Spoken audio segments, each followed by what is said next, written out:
ጤና ይስጥልን ተመልካቾቻችን እንደምን ዋላችሁ እንደምን ሰነበታችሁ። ዘውትር ቅዳሜ በየቀኑ ከቀኑ 5 ሰዓት እስከ 6 ሰዓት በቀጥታና ሮብ ምሽት ከ4 ሰዓት እስከ 5 ሰዓት በድጋሚ የሚቀርብላችሁ የምክረ ሕግ ፕሮግራማችን ከአሁኑ ሰዓት ጀምሮ ወደ እናንተ መቅረብ ይጀምራል። በዛሬው የምክረ ሕግ ፕሮግራም ይዘነው የቀረብነው ሳምንት በክፍል 1 የተመለከትነው የአማራ ብሔራዊ ክልላዊ መንግስት የተሻሻለው የመሬት አጠቃቀምና አስተዳደር አዋጅ ቁጥር 310/2018ን በተመለከተ ከዚሁ ከስቱዲዮ ያቀረቡልን ጠበቃና የህግ አማካሪ ሀብታሙ ጌታውን ዛሬም በክፍል 2 አብረውን ይቆያሉ። ባለፈው በክፍል 1 ያልዳሰስናቸውን ጉዳዮች እንዲሁም ከደቂቃዎች በኋላ እናንተ ተመልካቾቻችን በዚህ በተነሳው አርዕስት ዙሪያ የሚኖራችሁ ጥያቄ አስተያየት ካለ ብታቀርቡልን ባለሙያው ከዚሁ ከስቱዲዮ ምላሽ የሚሰጡ ይሆናል። እስከ ፕሮግራማችን ፍጻሜ አብራችሁን እንድትቆዩ እየጋበዝን ወደ ውይይታችን ከአፍታ ቆይታ በኋላ የምንመለስ ይሆናል። አሁንም አብራችሁን ቆዩ።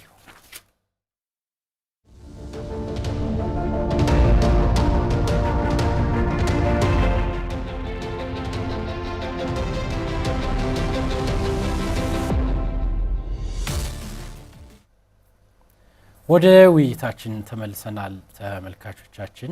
ጠበቃንና የህግ አማካሪ ሀብታሙ ጌታውን እንግዲህ ባለፈው ሳምንት በገቡት ቃል መሰረት ቃልዎትን አክብረው እዚህ ስቱዲዮ ተገኝተዋል። እንኳን ደህና መጡ። እንኳን ደህና ቆየ ፍሳ። አመሰግናለሁ። መልካም አመሰግናለሁ። እንግዲህ ባለፈው ሳምንት የተሻሻለው ማለትም አሁን በዝክረ ህግ ወጦ ወደ ስራ የገባው ከመጋቢት 25 2018 ጀምሮ አማራ ብሔራዊ ክልላዊ መንግስት የገጠር መሬት አጠቃቀምና አስተዳደር አዋጅ ቁጥር 310/2018ን በተመለከተ ይህ አዋጅ ከቀደመው አዋጅ ቁጥር 252/2009 እንግዲህ የተሻረው እያልን ነው የምናወራው። ከሱ አንጻር ምን አዳዲስ ጉዳዮችን ይዞ መጥቷል? በአብዛኛው አርሶ አደሮችን በኢኮኖሚ ተጠቃሚነት ያደረገውን ነገር በእርሻ መሬታቸው ላይ የሰሯቸውን ግንባታዎች ያፈሯቸውን ቋሚ ተክሎች በተመለከተ በሽያጭ ማስተላለፍ የሚችሉበት ያው የሽያጩ ገደብ እንደተጠበቀ ሆኖ እንዲሁም በብድር ለተለያዩ ተቋማት በመያዣነት በማስያዝ ብድር ማግኘት የሚችሉበት የተለያዩ አዳዲስ ጉዳዮችን ዳሰናል።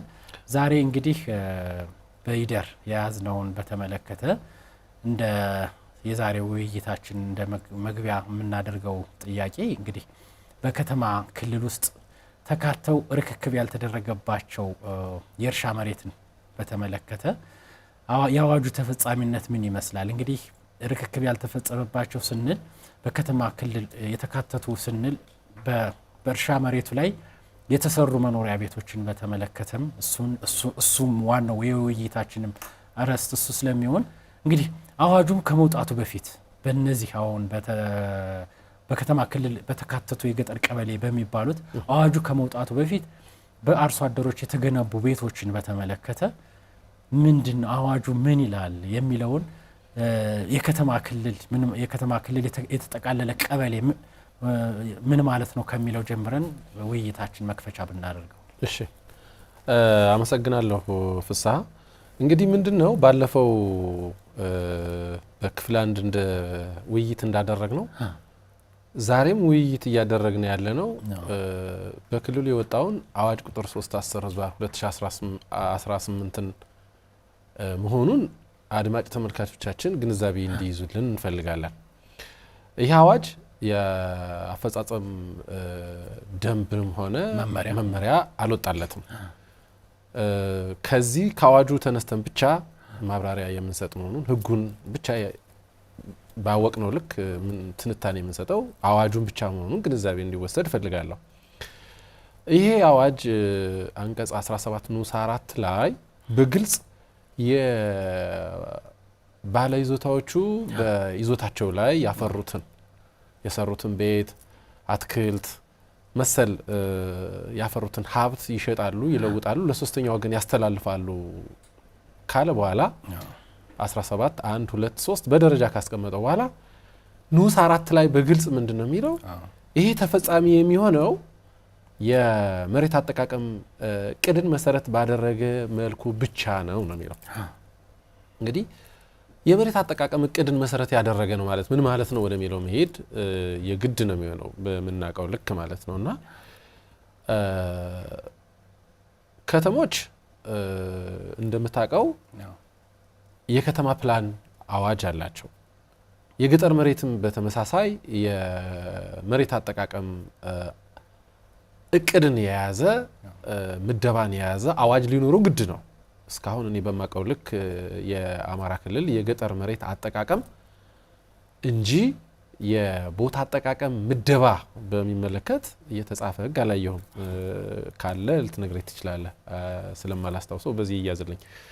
ይሄ የቦታ አጠቃቀም እቅድ ምንድነው ካልክ ልክ በከተሞቹ የከተማ መሬትን ለመኖሪያነት፣ ለንግድ፣ ለአፓርታማ እያልክ እንደምትመድበው ሁሉ በገጠር መሬትም የገጠር መሬት መጠቀም የሚቻለው በገጠር መሬት አጠቃቀም እቅድ መሰረት ነው የሚለው አዋጁ።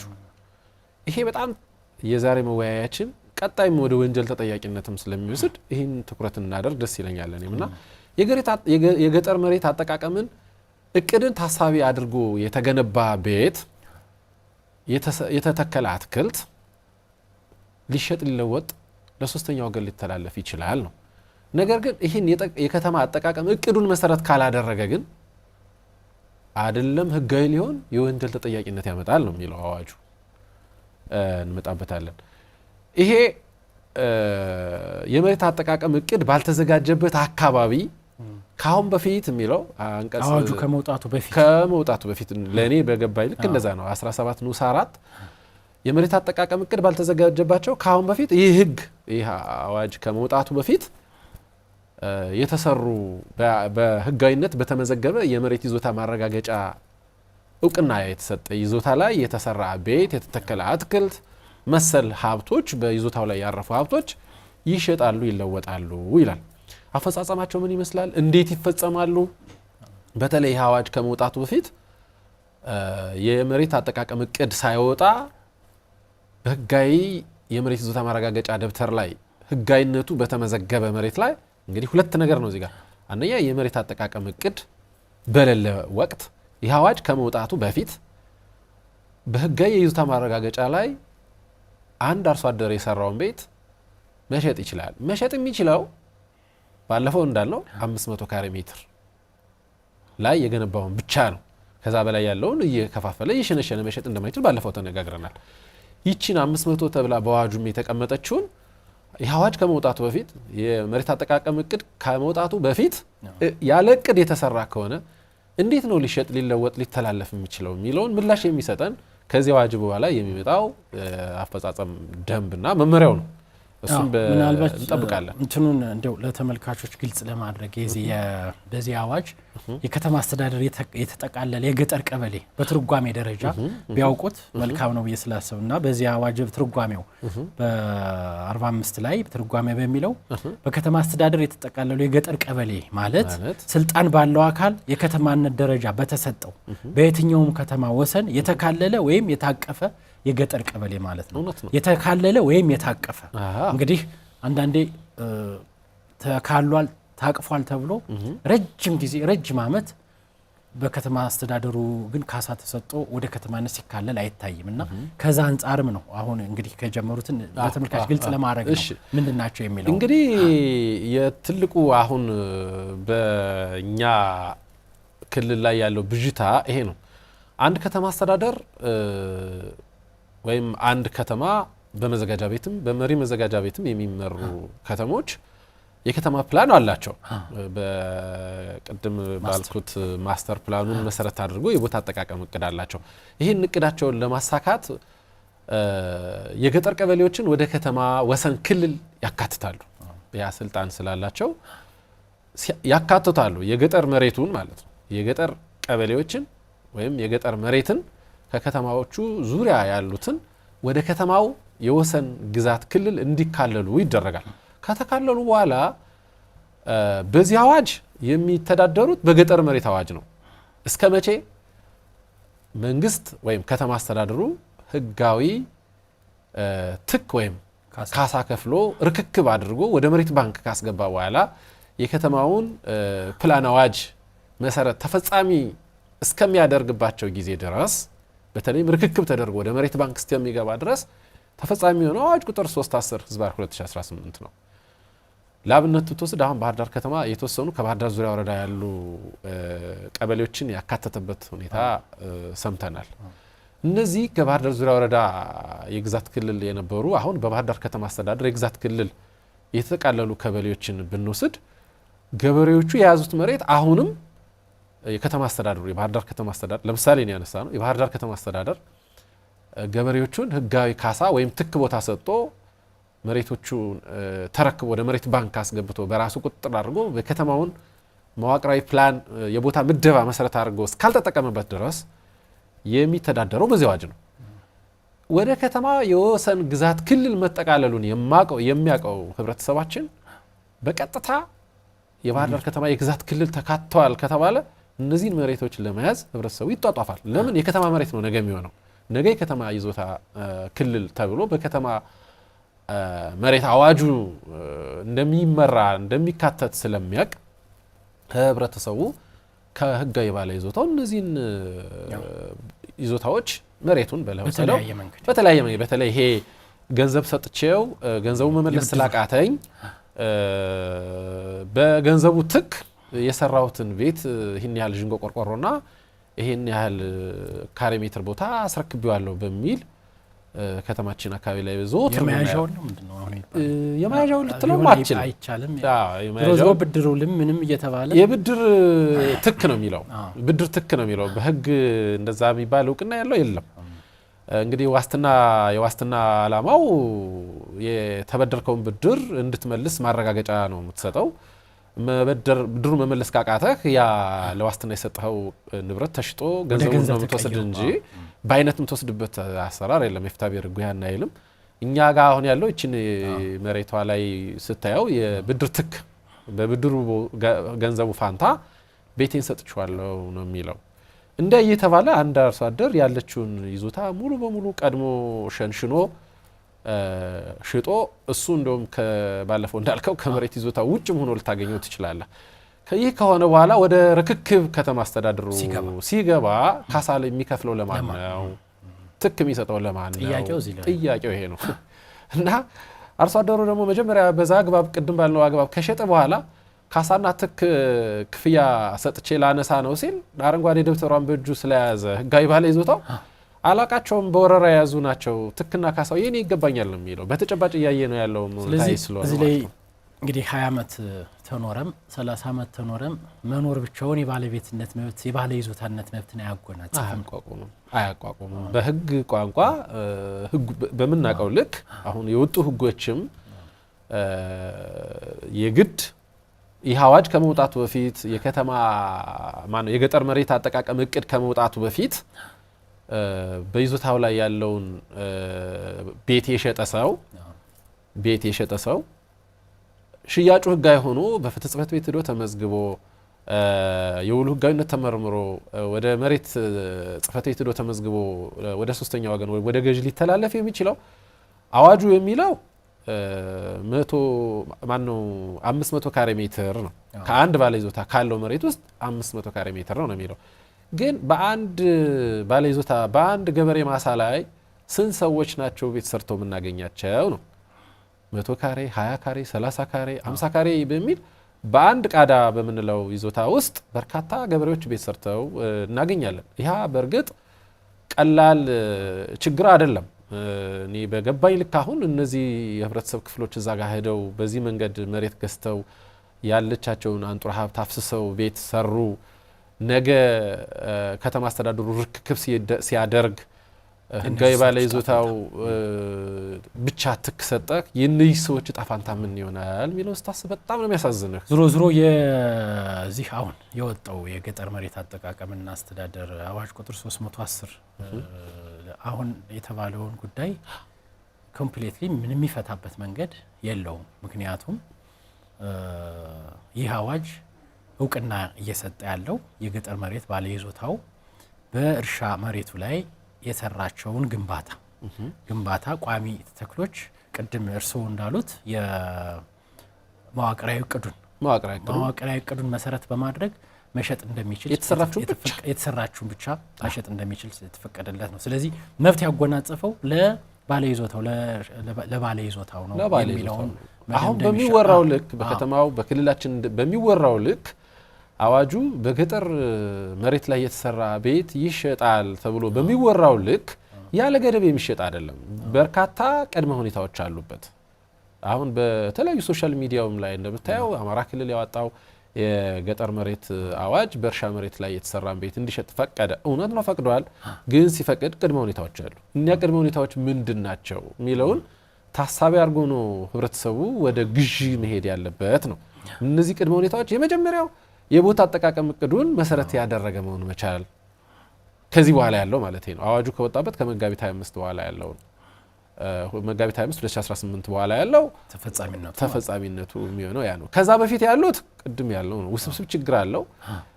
ምናልባትም እንግዲህ ከሌሎች ክልሎች ተጨባጭ ሁኔታ አንጻር እነዚህን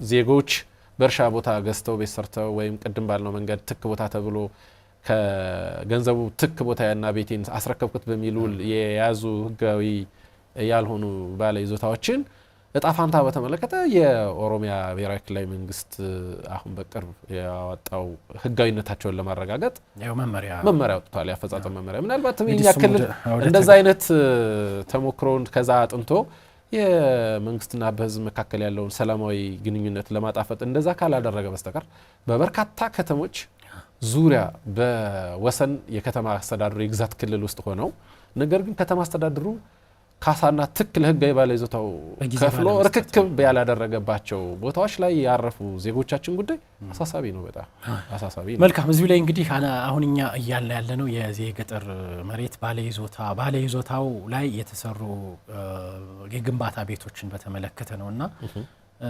በከተማ ዙሪያ ያሉ የገጠር ቀበሌዎች ከአርሶ አደር የእርሻ መሬት ላይ ብቻ አይደለም ቤቶች የተሰሩት፣ የወል መሬቶችም ላይ በወረራ ተይዘው ተሰርተዋል። በበርካታ የወል መሬቶች የግለሰቦች ያልሆኑ ማለት ነውና የነዚህም ዕጣ ፈንታቸውንም በተመለከተ እንደው የወል መሬት ስለሆነ የግለሰቦችም ስላልሆነ የመንግስት ነው የሰራው የሚለውንም እንደው የተወሰነ ነክተን ወደ ገጠር መሬት አጠቃቀም እቅድ ምን ማለት ነው ወደሚለው ብንሻገር እንግዲህ ምንድነው እዚህ ጋር መሬት መጠቀም የሚቻለው መንግስት ባወጣው የመሬት አጠቃቀም እቅድ መሰረት ነው። ከመሬት አጠቃቀም እቅድ ውጪ መጠቀም በራሱ የወንጀል ተጠያቂነት ያመጣል ነው እያለ ያለው። እንደውም ይሄ አዋጁ የተቀዳው ባለፈው እንዳልነው ከፌዴራሉ የገጠር መሬት አዋጅ ቁጥር 1324/2016 እንደመሆኑ የግል መሬት፣ የመንግስት መሬት፣ የወል መሬቶች ላይ በወረራ መያዝ እንመጣበታለን። ራሱን ችለ የወንጀል ተጠያቂነት ምንድነው የሚለውን እናያለን። አዳዲስ ነገሮች ስላሉ ህብረተሰቡ ማወቅ የግድ ስላለበት በወል መሬት ላይ የተሰራ ቤት፣ በመንግስት ይዞታ ላይ የተሰራ ቤት መነሻውን ስታየው የወል መሬት ነው አይደለ? ስያሜው የወል መሬት ነው፣ የህዝብ ነው። ያን የወል መሬት የግል ለማድረግ አስበህ ሄደህ የምትሰራው ግንባታ ህገወጥ ግንባታ ነው።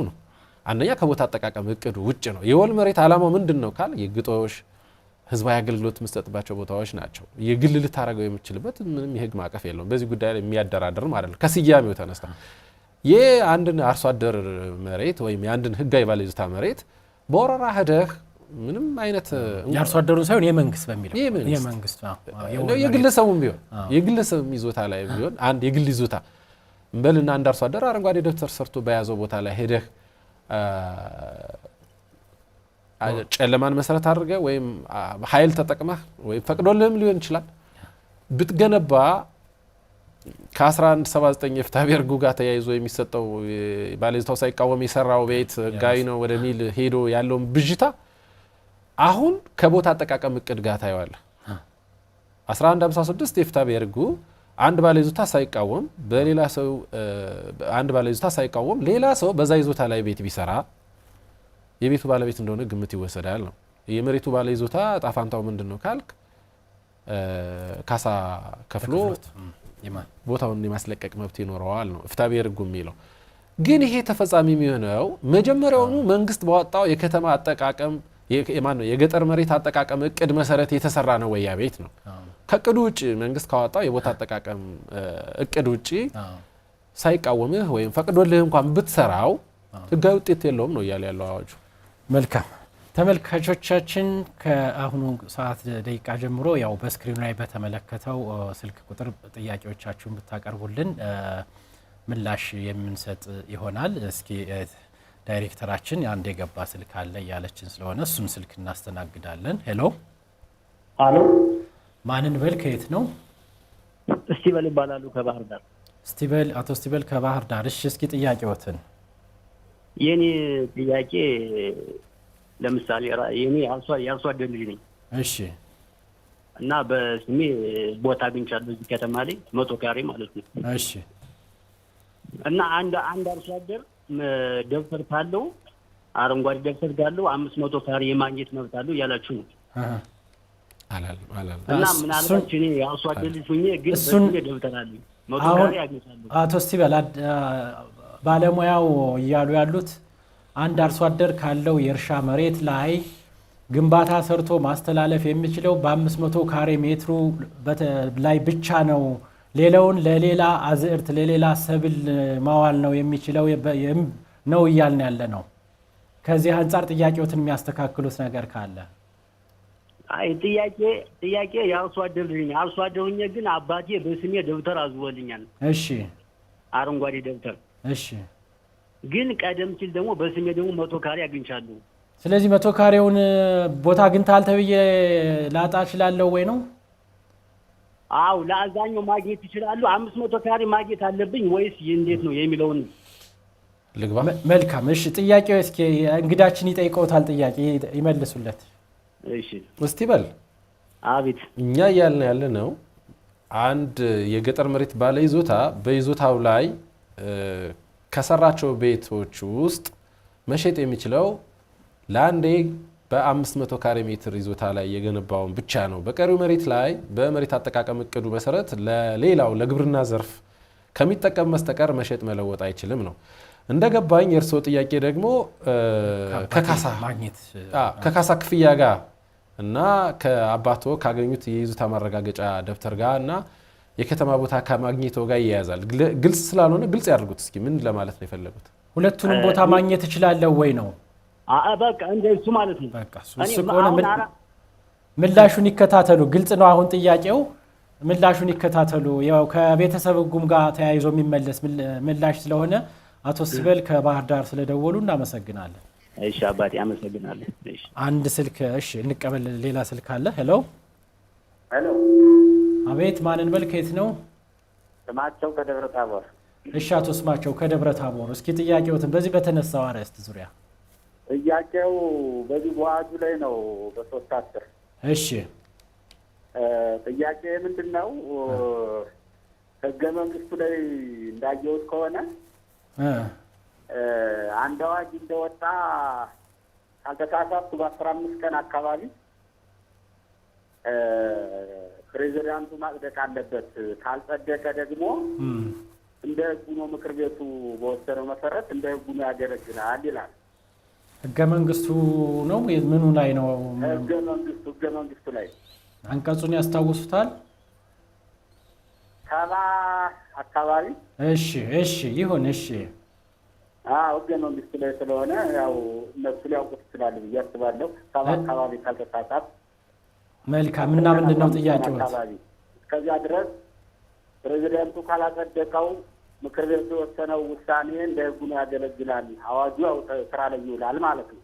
እሺ አሁን ይኸው 310 ምክር ቤቱ ካጸደቀው በኋላ ካልተሳሳት ወደ 3 ወር አልፎታል።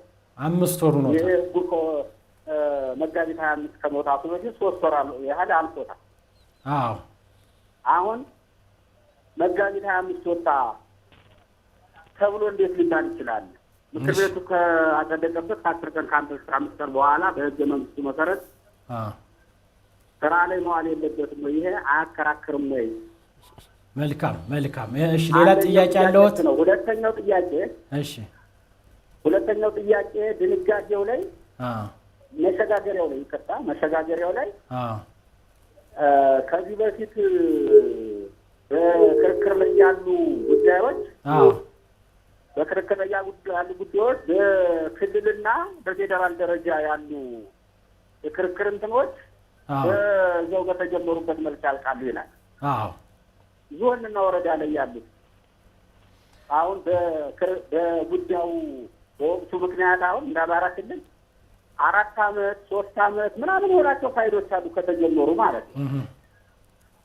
እነዚህ ዞንና ወረዳ ላይ ያሉት በአሁኑ አዋጅ ነው የሚታዩት ለማለት ነው።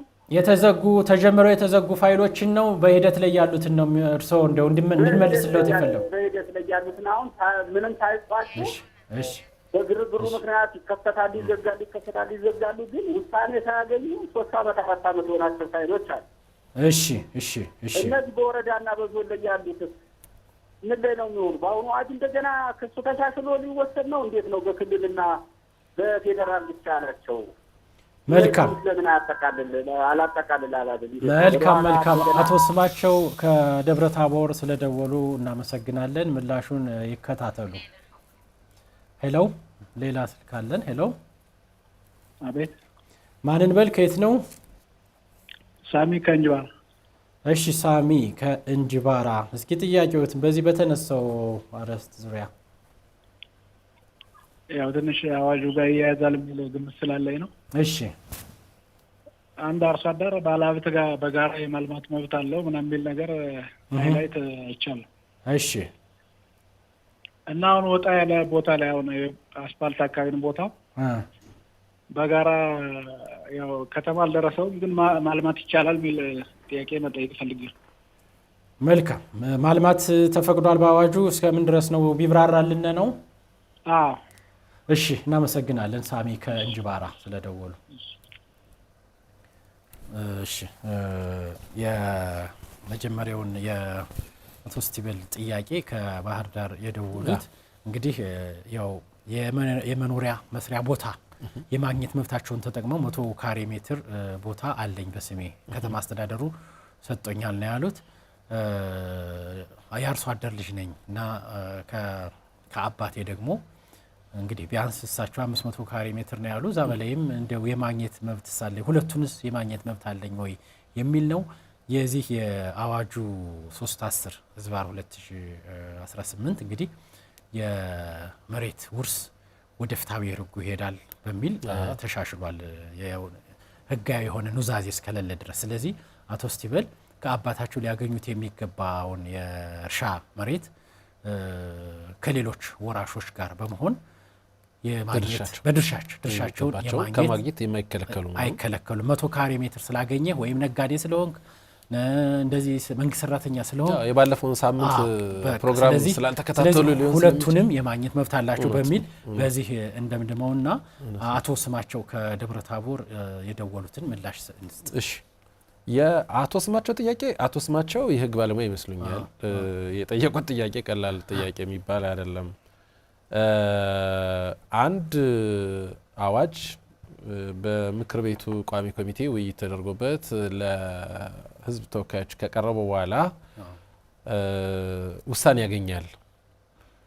ነገር ግን ይሄ በምክር ቤቱ ውሳኔ ያገኘ ወይም ጸደቀ የምንለው ህጉን እንዲሰራ ጸደቀ በረቂቅ ደረጃ የነበረውና ፓርላማው በአብላጫ ድምጽ ይሁን በሙሉ ድምጽ ያጸደቀው ረቂቅ ተፈጻሚ የሚሆነው መቼ ነው ጥያቄው። በግልጽ ይሄ 310/2010 2018 አዋጁ ተፈጻሚ የሚሆነው በዝክረ ህግ ታትሞ ከወጣበት ቀን ጀምሮ ነው የሚለው። እንደ ክልል ደረጃ ደግሞ የክልሉ ፕሬዚዳንት ፈርሞ ከፈረመበት ጊዜ ጀምሮ ነው። ወደ እሳቸው ጥያቄ ልምጣ። እውነት ነው ህገ መንግስቱ ላይ የሀገሪቱ ርዕሰ ብሔር ባይፈርሙበትስ ነው ባይፈርሙበት ከመቼ ከተፈጻሚነቱ ይታገዳል ወይ ነው። አዋጁ በነጋሪት ጋዜጣ በፌዴራል ደረጃ ማለት ነው በነጋሪት ጋዜጣ ከወጣ በኋላ ርዕሰ ብሔሩ ባይፈርሙበት ተፈጻሚነቱ ይቀጥላል። እውነት ነው። በተመሳሳይ በክልል ደረጃ በዝክረ ህግ ወጥቶ ባይፈርሙበትም ጠያቂያችን ባሉት ጊዜ ገደብ ውስጥ ካልፈረሙበት ተፈጻሚ ይሆናል። እኛ ጋር የገጠመን ይሄ የ5 ወር ቆይታው 5 ወር ስለመሆኑ እርግጠኛ አይደለም። አንተን እንደዛ ስትሰማ ከመቼ በየትኛው መደበኛ ጉባኤ እንደጸደቀ ስለማላስታውሰው ነው እንደዛ ላይ የፈለኩት። እንደዘገየ አውቃለሁ፣ ግን ምን ያህል ጊዜ ቆይቶ ነው በዝክረ ህግ የወጣው የሚለውን እውቅና የለኝም። ፓርላማው ተሰብስቦ የክልሉ ምክር ቤት ረቂቅ ህጉን ካጸደቀበት ቀን ጀምሮ ተፈጻሚ ይሆናል ወይ ላሉት ጥያቄ ተፈጻሚ አይሆንም። ለምን? የመጀመሪያው ራሱ ይሄ ረቂቅ ለህዝቡ ተደራሽ ካልሆነ ነው። ኢቭን እኔ እናንተ እጃችን የገባው አዋጁ በመጋቢት 25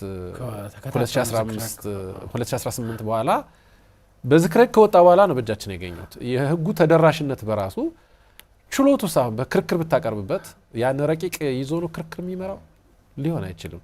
ስለዚህ በዝክረ ህግ ከህግ ሆኖ ታትሞ ከወጣበት ቀን ጀምሮ ተፈጻሚ ይሆናል የሚለውን ነው የምንወስደው እንጂ ፓርላማው ረቂቁን ካጸደቀበት ቀን ጀምሮ ነው ተግባራዊ የሚሆነው ብለን ብንል እንዳልኩ የህግ ባለሙያዎቹም ተደራሽ የሆነ ሰነዱን ያገኘንበት ለህግ ክርክር የምናቀርብበት ምድል ስለሌለ ያ ተፈጻሚ ሊሆን አይችልም። ለምን ዘገየ? እንግዲህ የክልሉ ምክር ቤት የራሱ የሆነ ምክንያት ይኖራል። ያንኛ የምናውቀው ነገር የለም። ባይዘገይና እንደጸደቀ ወዲያውኑ በምክንያታዊ ጊዜ ለህትመት ቀርቦ ለህዝቡ ተደራሽ ቢሆን ጥሩ ነው የሚል አስተያየት ከመስጠት በዘለለ እዛ ውስጥ የምንገባበት ነገር ያላል። ሌላው የመሸጋገሪያ ድንጋጌውንና ከአሁን በፊት የተጀመሩ ፔንዲንግ ኬዞች በሂደት ላይ ያሉ ኬዞችን በተመለከተ ስለሱ ልምጣ።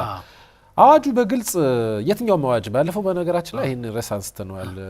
የዛሬው ስማቸው ከደብረ ታቦር የባለፈውን ፕሮግራም የተከታተለ አይመስለኝም።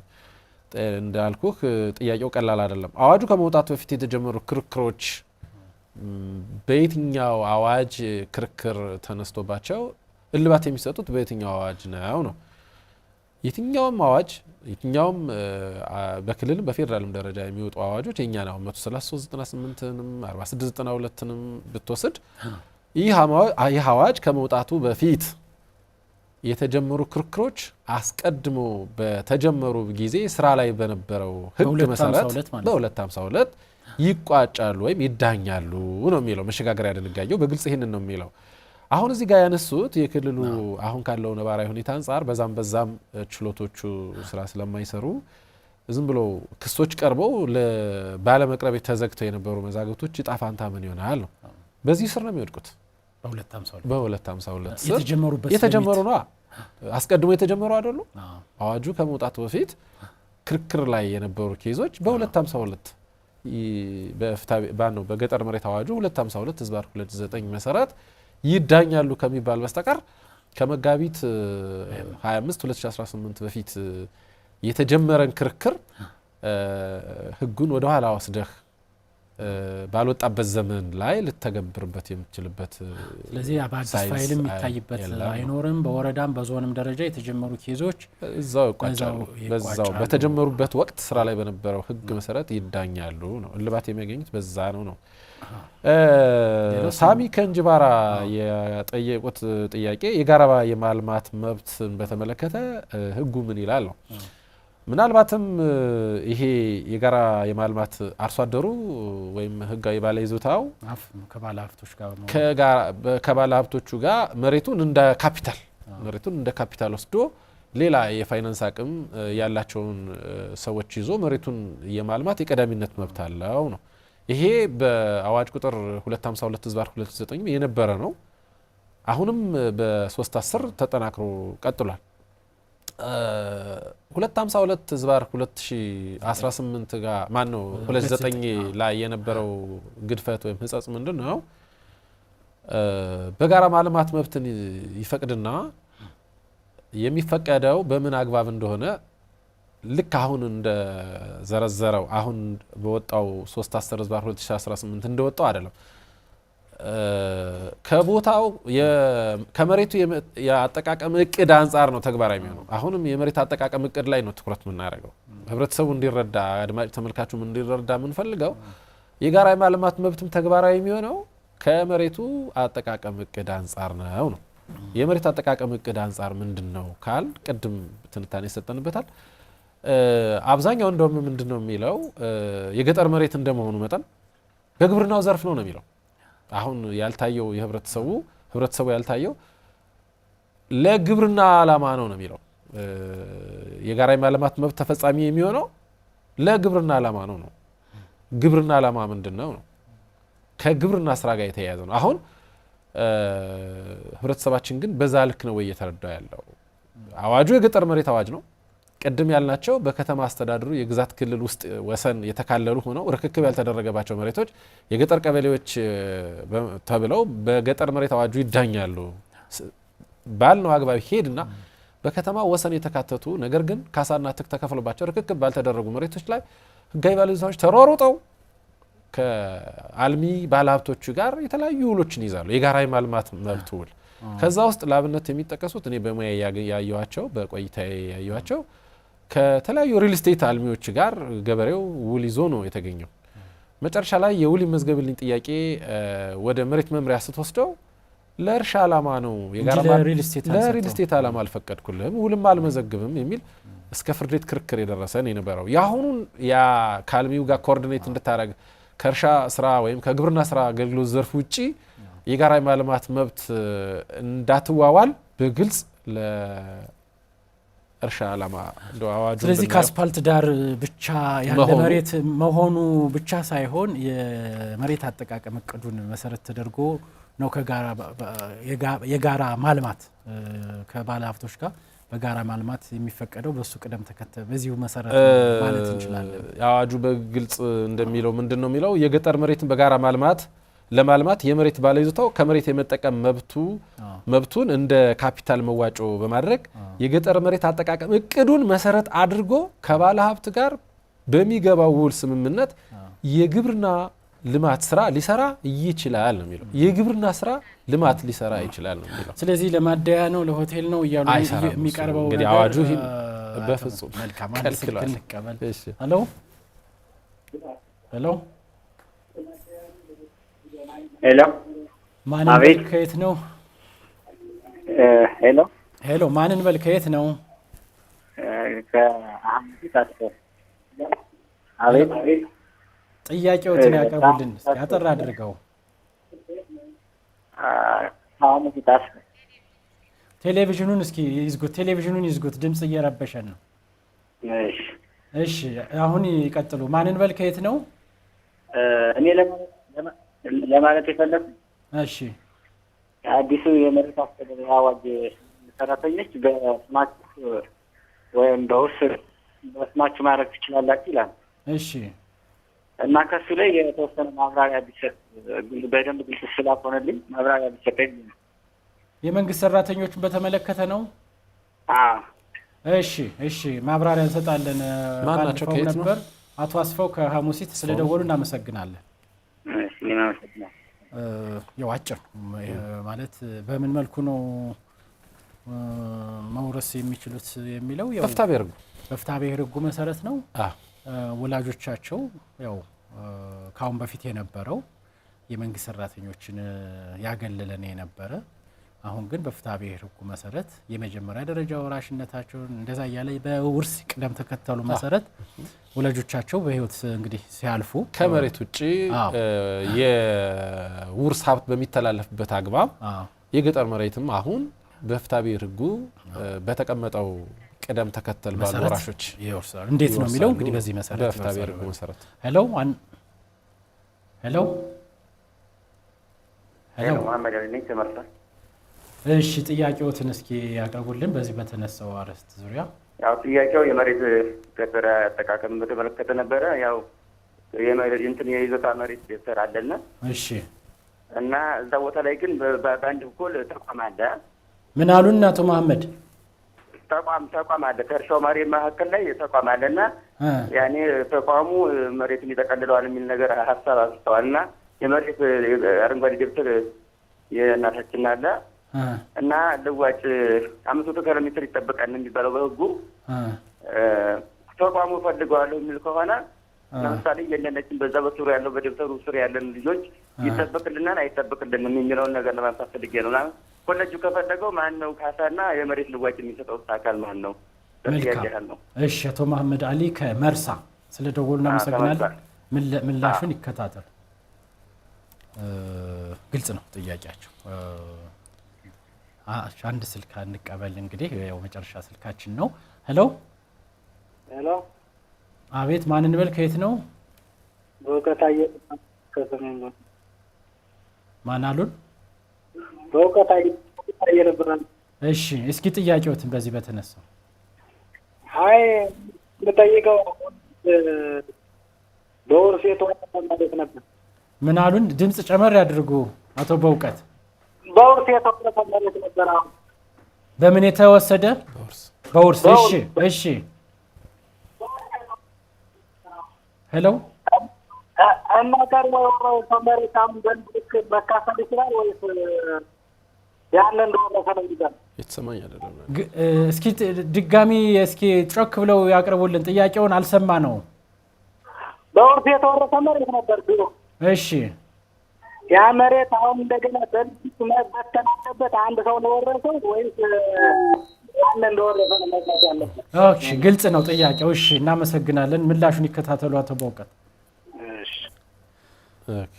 አሁንም ይኸው የተቋቋመ መብትና ግዴታ ፍራሽ ይሆናል አይሆንም የሚለው ነው። ከመሐመድ ኢሳ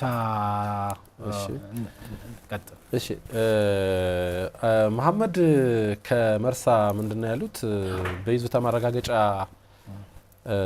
ህጋዊ ባለይዞታነት መብት ያቋቋምንበት በወላጆቻችን ስም መሬት አለ። ከመሬቱ ጎን ማዳያ ተቋም አለ ነው ያለ። አልገለጸውም። ተቋም አለ። ያ ተቋም ግን መሬቱን ይጠቀልለዋል ተብሎ እየተወራ ነው። የኛ ጣፋንታ ምንድነው ነው? እንግዲህ ምንድነው ወደ ከተማ ፕላን የቦታ አጠቃቀም ምደባ አዋጅ ስትሄድ ተቋሙ ምን እንደሆነ ስላልገለጹት ከተቋም ባህሪ አንፃር ነው የምንወስደው። ያ ተቋም የሳቸው የጠያቂው ወላጆች ህጋዊ ባለይዞታ የሆኑበት መሬት ከጎኑ ላይ ሌላ ተቋም አለ። እንግዲህ ያ ተቋም ሲገነባ የረጅም ጊዜ እቅድ አቅዶ እንደመሆኑ መጠን የቦታ አጠቃቀምን እቅድን መሰረት አድርጎ ነው ያ በጎን ላይ ያለው ተቋም የተገነባው። ከሱ አንፃር እነሱ የመሐመድ ቤተሰቦች ያን እዛው ላይ ያለውን ከጎን ያለውን ተቋም መሰል አገልግሎት ዘርፍ የመስጠት የሚችል ሀብት ካላቸው ወይም ካልሚው ጋር በጋራ በመሆን ተመሳሳይ የቦታ አጠቃቀም እቅዱ መሰረት በማድረግ ቦታውን የማልማት የቀዳሚነት መብት አላቸው። መጀመሪያ ያ መብት ቢያውቁ ደስ ስለሚለኝ ነው። አውሳቸው ያንጠለጠሉት ካሳና ትክ ላይ ብቻ ነው። ልጆችም እንዴት እንሆናለን? ከዛ ይልቅ የቀዳሚነት መብታቸው የጋራ የማልማት መብታቸውን ተጠቅመው የጎን እንዳለው ተቋም ከተማ አስተዳደሩ ወይም የገጠር ቀበሌው ባወጣው የቦታ አጠቃቀም እቅድ መሰረት የቀዳሚነት መብታቸውን ተጠቅመው ካልሚ ጋር ሆኖ ቦታውን ማልማት ይችላሉ። አንደኛው ጥያቄ እሱ ነው። ኢቭን ለጎን ካለው ባለሀብት ጋር በመነጋገር በጋራ እንደ ካፒታል መሬታቸውን ተጠቅመው የጋራ የማልማት ልክ ሳሚ ከንጅባራ እንደጠየቀው ማድረግ ይቻላል። ከቦታ አጠቃቀም እቅድ አንጻር ተመሳሳይ ዘርፍ መጠቀም ከቻሉ ነው። ከዛ ውጪ እንደተባለው በጎን ያለው ተቋም የግንባታ ደረጃው 75% እና ከዛ በላይ ሆኖ አሁን የያዘው ቦታ ያ በጎን ያለው ተቋም የያዘው ቦታ የሚፈለገውን አገልግሎት መስጠት የማያስችለው ሆኖ ከተገኘ በከተማ ፕላን አዋጅ መሰረት የይካተትልኝ ጥያቄ ይነሳል። ያም ቦታ የይካተትልኝ ጥያቄ ለከተማ አስተዳደሩ ያቀርባል። የከተማ ግዛት ክልል ውስጥ ከሆነ ማለት ነው።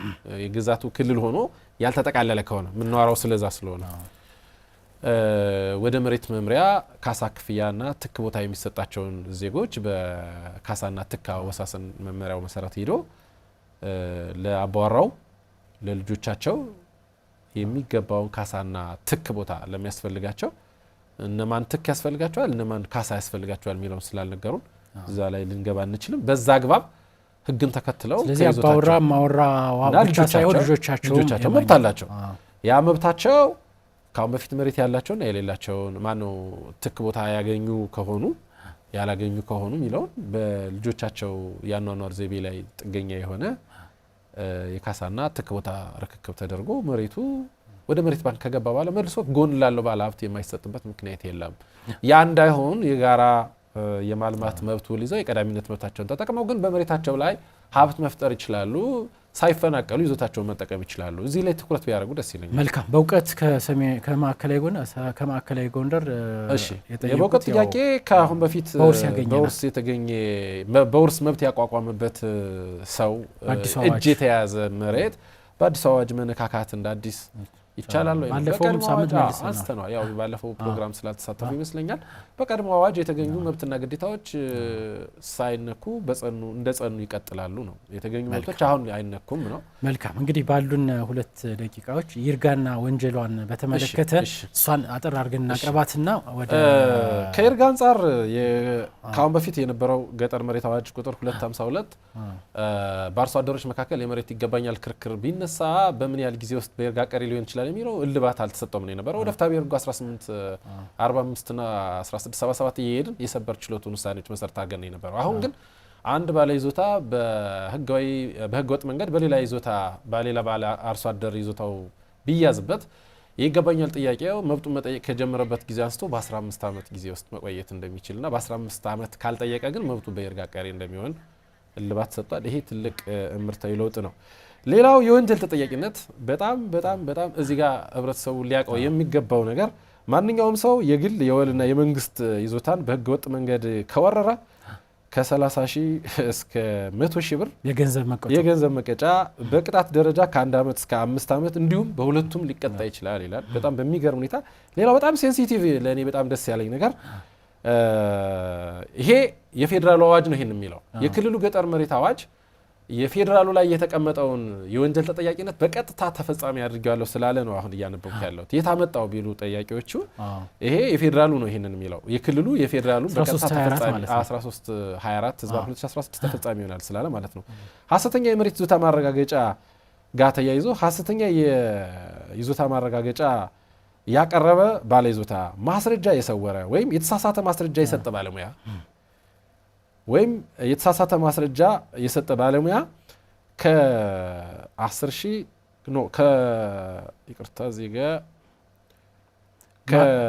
ባለሙያዎቹ ማለት እንግዲህ ከ10 ሺህ እስከ 250 ሺህ ብር ከ1 ዓመት ገንዘብ ከ1 ዓመት እስከ 3 ዓመት በሚደርስ ጽኑ እስራትና በሁለቱም በጣም ክርክሮቹን ልባት ለመስጠት ፍርድ ቤቶች የተቸገሩት በባለ ይዞታዎች መካከል የሚነሳ ክርክር ህጋዊ ባለ ይዞታው ማን ነው ተብሎ አጣርተህ ላክ ሲባል አንድ የመሬት ባለሙያ በአንደኛው ሳይድ ተጠልፎ ሐሰተኛ የተሳሳተ ማስረጃ ይሰጣል። ያ ባለሙያ የሚጠየቅበት የህግ ማዕቀፍ አልነበረም። አሁን ላይ ግን ይሄ ባለሙያ በገንዘብ ከ10 ሺህ እስከ ስለዚህ በገንዘብና በመቀጮ የሚቀጣ ከሆነ እንግዲህ ትክክለኛ ማስረጃ በመስጠት ተከራካሪ ወገኖች ፍትሃዊ የሆነ እልባት ይጠበቃል። እንግዲህ ደቂቃችን ስላለፈ እንደውም መስራት የለበትም ካሉ አንድ ባለ ይዞታ ከመሬት ይዞታ አጠቃቀም እቅድ ውጭ ቦታውን ከተጠቀመ ሊቀጣ እንደሚችል ለእርሻ የነበረውን ለሌላ አገልግሎት እንዲህ እሱ በጣም የሚገርም ነው። ለመስኖውን በዝናብ የሚለማ ማድረግ እንደማይችል መልካም። እንግዲህ ያው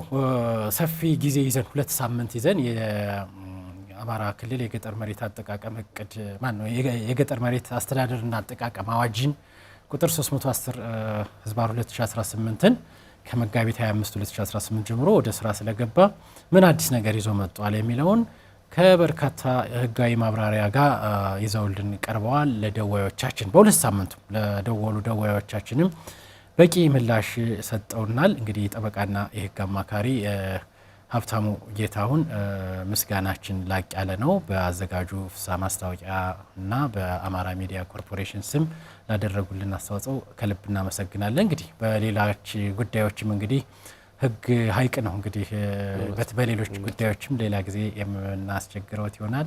ለዛሬው ለ2 ሳምንቱ ከልብ እናመሰግናለን። እኔም አመሰግናለሁ። ምንም አይደል። ተመልካቾቻችን የዛሬው ፕሮግራም በዚሁ ይጠናቀቃል። ምክረ ህግ ፕሮግራም እንደው ዘግይታችሁ የከፈታችሁ ወይም ፕሮግራሙ ያለፋችሁ ዩቲዩብ ላይ ከ1 ሰዓት እና 2 ሰዓት በኋላ ስለሚጫኑ ሁሉም ፕሮግራማችን መከታተል የምትችሉ የዛሬውንም ፕሮግራም ጨምሮ ዩቲዩብ ላይ እየከፈታችሁ ብታዩ ያለፋችሁን ፕሮግራም ማየት እንደምትችሉ ለመጠቆም ነው። ይህ ፕሮግራም ወደ እናንተ እንዲደርስ ያደረጉ የአሚኮ ስቱዲዮ ሰራተኞች፣ ካሜራማንና ሁሉም የስርጭት ሰራተኞችን ከልብ እናመሰግናለን። ሳምንት በሌላ ጉዳይ ሌላ የህግ ባለሙያ ሌላ የህግ ጉዳይ ይዘን እስክንቀርብ ሳምንቱ የሰላም እንዲሆን ተመኘን። ከሌሎች የአሚኮ ዝግጅቶች ጋር አብራችሁ እንድትቆዩ እየጋበዝን እኛ በዚሁ እንሰናበታለን። ሰላም።